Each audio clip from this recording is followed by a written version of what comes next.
это именно старый Крым, не современный. Конечно, он тогда в XIX веке он был крымско-татарским. И Басолий вот в своих картинах, литографии у него есть именно семья крымско-татарская, дома, которых сейчас, например, нету.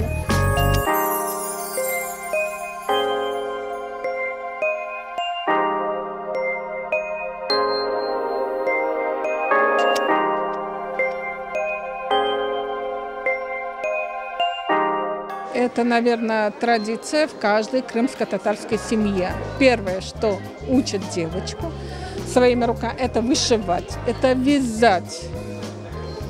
А уже техника декупаж, это уже пришло немножечко потом, когда у моих детей появился компьютер. Оно мне просто-напросто понравилось тем, что можно декорировать кухонные доски.